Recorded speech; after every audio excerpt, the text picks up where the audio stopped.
अविनाश ने रात को 10 बजे मनोज को हाँफते हुए अपने दरवाजे पे देखा तो चौंक गया।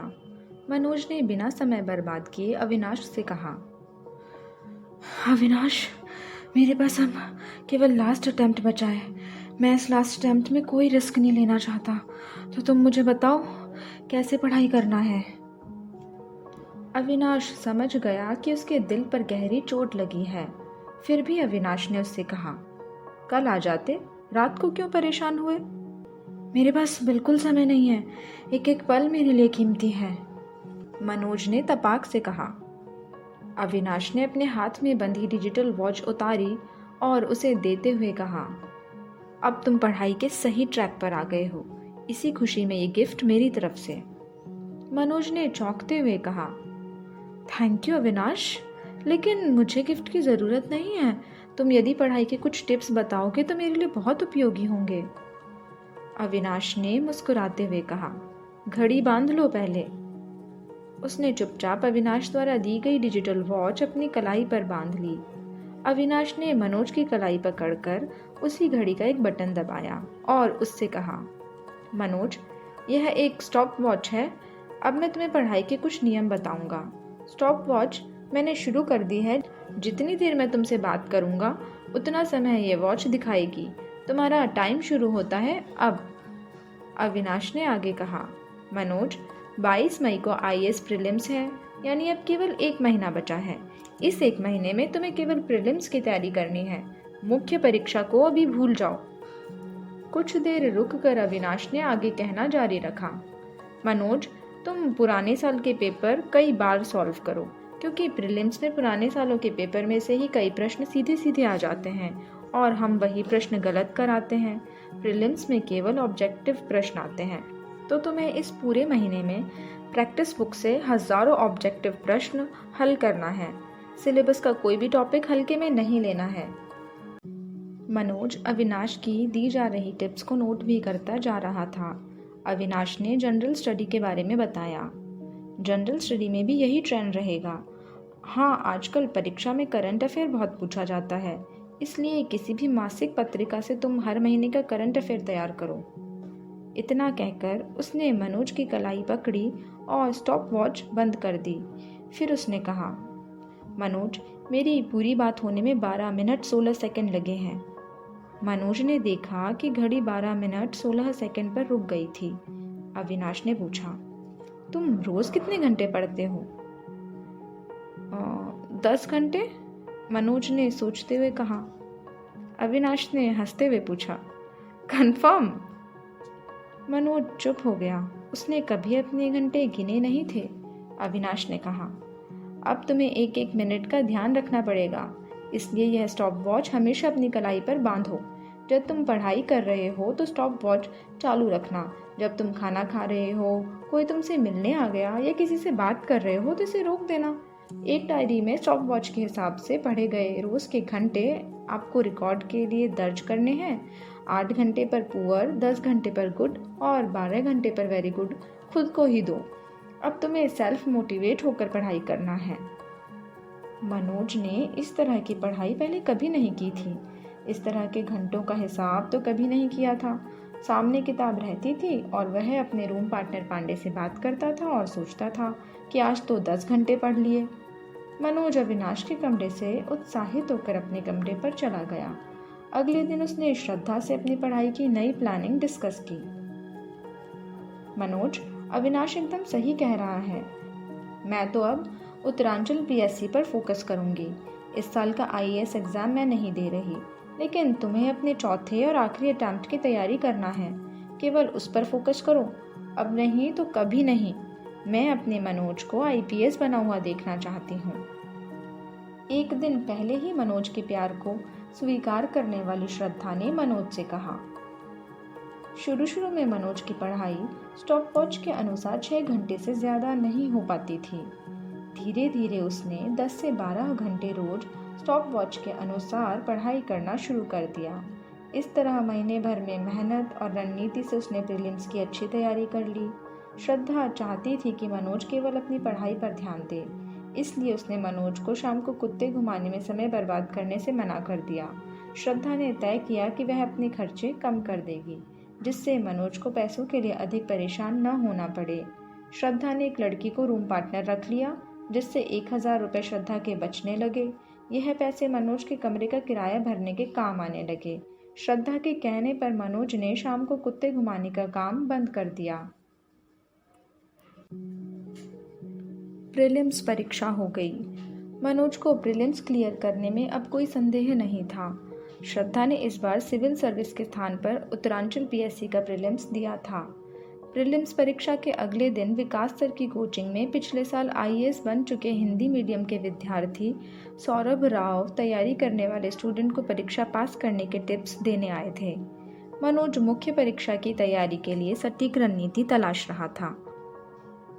वह सेलेक्टेड सौरभ राव की सफलता की रणनीति को अक्षरशः पालन करने को बेताब था। उसने सौरभ राव से पूछा, सर मुख्य परीक्षा में अधिक से अधिक नंबर लाने के लिए क्या करें? सौरभ राव ने बताया, लोग मानते नहीं हैं, पर यदि कुछ बातें याद रखें तो सफलता जरूर मिलती है।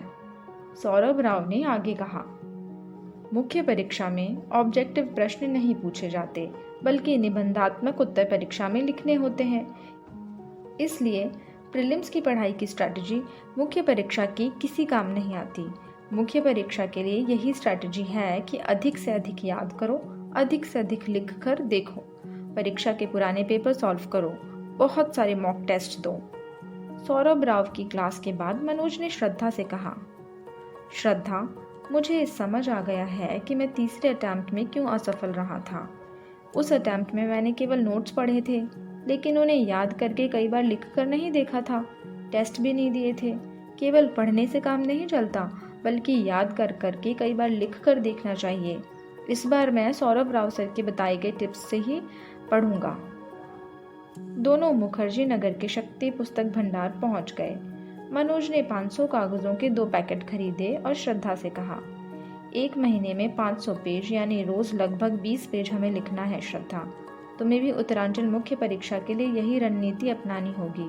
अब हम रोज 20 पेज लिखेंगे, पहले याद करेंगे, फिर लिखेंगे और टेस्ट देंगे, और यह क्रम परीक्षा तक चलेगा। पर मनोज के मन में कुछ आशंका थी।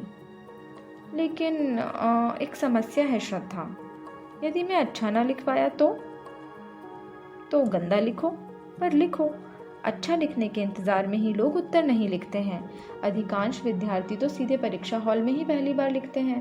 परीक्षा हॉल में पहली बार गंदा लिखने से अच्छा है घर पर कई बार गंदा लिखकर हम अपना लेखन सुधार लें। श्रद्धा ने मनोज से कहा, सही कह रही हो तुम। इस बार मैं इतना लिखूंगा जितना पूरे जीवन में मिलाकर भी नहीं लिखा होगा, मनोज ने कहा। मनोज अब सुबह 4 बजे उठने लगा। परीक्षा के पुराने पेपरों का अवलोकन करता और निश्चित टॉपिक के प्रश्न का उत्तर नोट्स और किताबों से याद करता। उसे जब वह टॉपिक याद हो जाता तो निश्चित समय सीमा में उसे लिखकर देख लेता।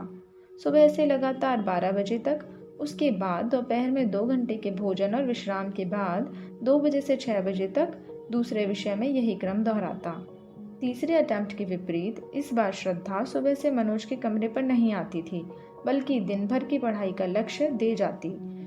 श्रद्धा साइंस टेक, इंटरनेशनल रिलेशन और करंट अफेयर पर अपने कमरे से नोट्स बनाकर शाम को 6 बजे उसके कमरे पर आ जाती।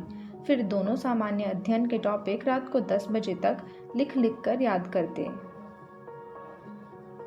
पर इसके बावजूद मनोज के लिए सामान्य अध्ययन की समस्या अभी भी बनी हुई थी। उसे सामान्य अध्ययन की कोचिंग की ज़रूरत महसूस हो रही थी। बिना कोचिंग के जनरल स्टडी में अच्छे नंबर नहीं लाए जा सकते थे। एक दिन श्रद्धा ने मनोज से कहा कि उसकी सहेली एक कोचिंग में सामान्य अध्ययन पढ़ने जाती है। विनय सर ने ध्येय नाम से 1 महीने पहले ही यह कोचिंग खोली थी। बहुत अच्छा पढ़ाते हैं। मनोज श्रद्धा के साथ ध्येय कोचिंग पहुंच गई। श्रद्धा ने विनय सर से कहा, सर हम 2 लोग पढ़ने वाले हैं, पर पैसों के अभाव में केवल एक ही फीस दे पाएगा। विनय सिंह को अपनी कोचिंग के पहले ही बैच में मुफ्त पढ़ने वाले से सामना करना पड़ गया। मनोज ने विनय सर को एकदम ईमानदारी से बता दिया, सर मेरे पास फीस के लिए बिल्कुल पैसे नहीं हैं, पर सामान्य अध्ययन पढ़ना मेरे लिए बहुत ज़रूरी है। विनय सर के पास अभी 15 स्टूडेंट ही आए थे। उन्हें अधिक से अधिक स्टूडेंट की ज़रूरत थी, फिर भी वे फ्री स्टूडेंट नहीं चाहते थे। उन्होंने मनोज को टालने की कोशिश की। यदि मैंने तुम्हें बिना फीस के पढ़ाया तो दूसरे स्टूडेंट के साथ यह अन्याय होगा। मनोज ने उम्मीद नहीं छोड़ी। उसने कहा, सर, बिना जनरल स्टडी की कोचिंग के मेरा सिलेक्शन संभव नहीं है। सिलेक्शन के बाद जब मुझे पहली सैलरी मिलेगी तो मैं सबसे पहले आपकी फीस चुकाऊंगा। मनोज की बात सुनकर विनय सर हंस दिए। फिर उन्होंने अपने टेबल की ड्रॉर में से 8,000 निकाले और मनोज को देते हुए कहा, फीस तो तुम्हारी माफ नहीं हो सकती, इसलिए यह पैसे लो और काउंटर पर जमा करा दो।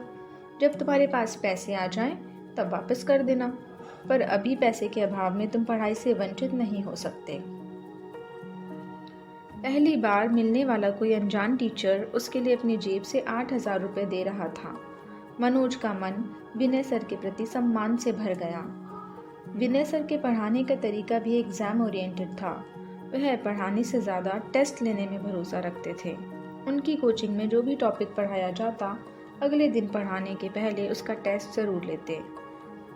उसने अपने लक्ष्य के अनुसार हिंदी, इतिहास और सामान्य अध्ययन के सैकड़ों प्रश्नोत्तर लिख डाले। विकास सर, विनय सर उसके लिखे हुए उत्तर को चेक करते और गलती निकालने पर मनोज फिर से सुधार कर लिखने का अभ्यास करता। अगस्त की 5 तारीख आ गई। अविनाश के कमरे पर उसके बर्थडे की पार्टी चल रही थी। गुप्ता और शरद डांस कर रहे थे। मनोज की पढ़ाई अच्छी चलने के कारण आज वह भी अविनाश के बर्थडे में आ गया था और डांस कर रहा था। उसके डांस के स्टेप बेतरतीब थे, पर पास बैठी हुई श्रद्धा उसके अनघड़ डांस पर मोहित हुए जा रही थी। नवल और पांडे बैठकर पनीर बनाने के लिए प्याज और टमाटर काट रहे थे। तभी किसी ने सूचना दी कि प्रीलिम्स का रिजल्ट आ गया है। पार्टी थम गई। डांसरों के थिरकते हुए पैर जड़ हो गए। पार्टी बाजों के दिलों की धड़कनें अचानक बढ़ गई। मनोज धम्म से जमीन पर बैठ गया। प्रीलिम्स के अच्छे पेपर जाने के बावजूद अंतिम अटेम्प्ट की प्रीलिम्स के रिजल्ट के प्रति आशंकित करने वाले भय ने उसे घेर लिया। प्याज और टमाटर अधूरे कटे छूट गए। पांडे, अविनाश, गुप्ता, नवल और मनोज रिजल्ट जानने के लिए तड़प उठे। मनोज के रूम पार्टनर शरद ने यह प्रीलिम्स नहीं दिया था, इसलिए वह केवल दर्शक बना रहा। वह सभी के रिजल्ट इंटरनेट पर देख आया। मनोज, अविनाश, नवल, पांडे का प्रीलिम्स क्लियर हो गया। गुप्ता का नहीं हुआ। वह दुख से भर गया। उसने अपने दुख को कंट्रोल करने के लिए सिगरेट का एक लंबा कश लगाया और धड़ाम से जमीन पर गिर गया। सब घबरा गए। अविनाश ने जमीन पर गिरे हुए गुप्ता को झकझोरा। उठो बे गुप्ता! शरद ने घबराकर पानी का छिड़काव गुप्ता के मुंह पर किया। थोड़ी देर बाद उसे होश आ गया।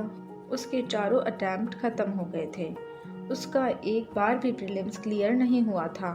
वह अपने कमरे में गया और उसने कमरा अंदर से बंद कर लिया। गुप्ता के इस तरह कमरा बंद करने से सभी लोग आशंकित हो गए। अविनाश ने आवाज लगाई, गुप्ता, नौटंकी मत करो, बाहर आ जाओ। प्याज टमाटर कट गए हैं, पनीर कौन बनाएगा? गुप्ता अच्छा कुक भी था, इसलिए आज की पार्टी में पनीर बनाने का दायित्व उसी के पास था। अविनाश को डर था कि अब पनीर कैसे बनेगा। ग्रुप में आज सफलता का अनुपात ज्यादा था, इसलिए अविनाश केवल गुप्ता के दुख के कारण पार्टी निरस्त करने के मूड में नहीं था। अविनाश के पुकारने के बावजूद अंदर से कोई आवाज नहीं आई। सभी की चिंता बढ़ गई। नवल ने गुप्ता के मन को सांत्वना देते हुए कहा, गुप्ता, 4 अटेम्प्ट की व्यवस्था केवल आईएएस की परीक्षा में है।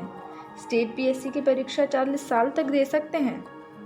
10 साल हैं अभी तुम्हारे पास, घबराओ नहीं।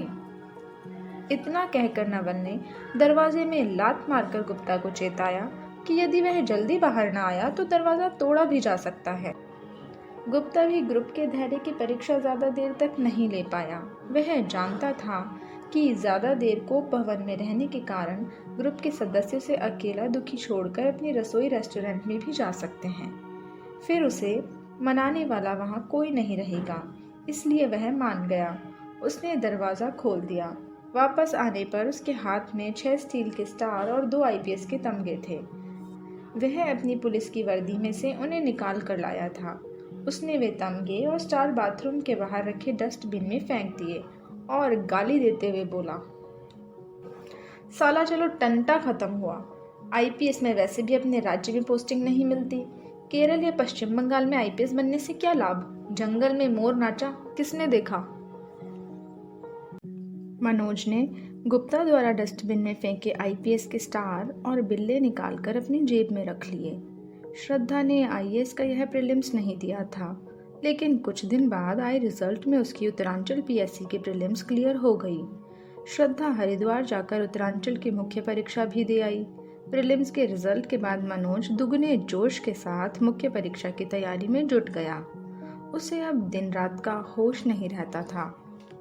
20 पेज लिखने का लक्ष्य रोज 25-30 पेज तक पहुंच गया। एक अजीब सा पागलपन उस पर छा गया था। उसके दिमाग में इस समय केवल पढ़ाई ही थी। वह सब कुछ भूल गया था, घर, परिवार, दोस्त, रिश्तेदार, सब। केवल याद करना, लिखना, बस। मुख्य परीक्षा में केवल 1 महीना बचा था। उसने विकास सर और विनय सर के यहाँ टेस्ट पेपर देना शुरू किए। मनोज पूरे 3 घंटे तक पूरी एकाग्रता से केवल टेस्ट पेपर सॉल्व करता। वह प्रश्नों के उत्तर लिखने से पहले एक रूपरेखा तैयार करता कि उस उत्तर में लिखना क्या है। भले ही उस रूपरेखा को बनाने में उसे 3 या 4 मिनट लग जाएं, पर बिना रूपरेखा बनाए वह प्रश्न शुरू नहीं करता। मनोज ने 1 महीने 25-30 टेस्ट पेपर कोचिंग में जाकर दे दिए। इन टेस्ट पेपरों से उसका आत्मविश्वास बहुत बढ़ गया। परीक्षा आ गई। मनोज का सेंटर दिल्ली में ही था। उसके सभी पेपर हो गए। श्रद्धा उत्तरांचल मुख्य परीक्षा और मनोज आईएएस मुख्य परीक्षा के रिजल्ट का इंतजार करने लगे। मुख्य परीक्षा का रिजल्ट इंटरनेट पर लोड हो रहा था। शरद सबके रिजल्ट देखने इंटरनेट कैफे गया था। मनोज के साथ उसके कमरे पर अविनाश, नवल और पांडे मुख्य परीक्षा के रिजल्ट का सांसें थामे इंतजार कर रहे थे। पांडे ने पहली बार मुख्य परीक्षा दी थी। वह भी अविनाश के साथ मनोज के कमरे पर आ गया था। श्रद्धा भी मनोज का रिजल्ट जानने उसके कमरे पर आ गई थी। प्रीलिम्स में गुप्ता कंकड़ की तरह छटकर बाहर हो चुका था और वह आगे की दौड़ के झंझट से मुक्त हो गया था। इसलिए आज के रिजल्ट को वह केवल एक मनोरंजक घटना के रूप में देख रहा था। गुप्ता ने इस समय का सदुपयोग किया और पत्रकार की भूमिका में आ गया। उसने सिगरेट का धुआं उड़ाते हुए मनोज से पूछा, मनोज जी, आपका यह अंतिम अटेम्प्ट है, कैसा महसूस हो रहा है? अविनाश ने गुप्ता को गाली देते हुए कहा, गुप्ता, यहाँ प्राण निकले जा रहे हैं और तुम्हें फालतू के प्रश्न सूझ रहे हैं। पर मनोज ने गुप्ता को जवाब दिया, यह अंतिम प्रयास है, इसके बाद कुछ नहीं बचेगा। पर हाँ, मेहनत बहुत की है इस बार मैंने, इसे मैं स्वीकारता हूँ। मैं अपनी तरफ से संतुष्ट हूँ, बाकी सब मेरे हाथ में नहीं। तभी शरद हांफता हुआ आ गया। सबकी सांसें अटक गई। शरद ने सस्पेंस न रखते हुए कहा, मनोज भैया और अविनाश जी मुख्य परीक्षा में पास हो गए हैं, पांडे जी और नवल जी का नहीं हुआ। मनोज को अपने कानों पर यकीन नहीं हुआ। उसके जीवन की पहली मुख्य परीक्षा क्लियर हो गई थी। वह चीखकर अपनी खुशी व्यक्त करना चाह रहा था, लेकिन पांडे और नवल का दुख देखकर उसने अपनी खुशी कंट्रोल कर ली। पांडे और नवल अविनाश और मनोज की खुशी के विपरीत उदास और दुखी बैठे रहे। गुप्ता को पांडे और नवल के रूप में 2 नए साथी मिल गए। अपने समाज में वृद्धि होते हुए देख गुप्ता संतुष्ट हो गया। पांडे और नवल को असफल और दुखी देखकर मनोज ने कहा, तुम दोनों चिंता मत करो, अगली बार तुम्हारा जरूर हो जाएगा। निराश और दुखी पांडे पर मनोज की सांत्वना का कोई असर नहीं पड़ा। वह मनोज के पलंग पर निढाल सा बैठा रहा। नवल भी अपनी असफलता के दुख में वही कुर्सी पर बैठा रो रहा था। अब इस कमरे का दृश्य बड़ा अजीब था। 2 सफल लोग प्रसन्न थे और 2 असफल लोग रो रहे थे।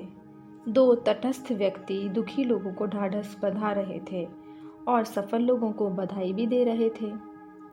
कुछ देर बाद सब अपने अपने रास्ते चल दिए।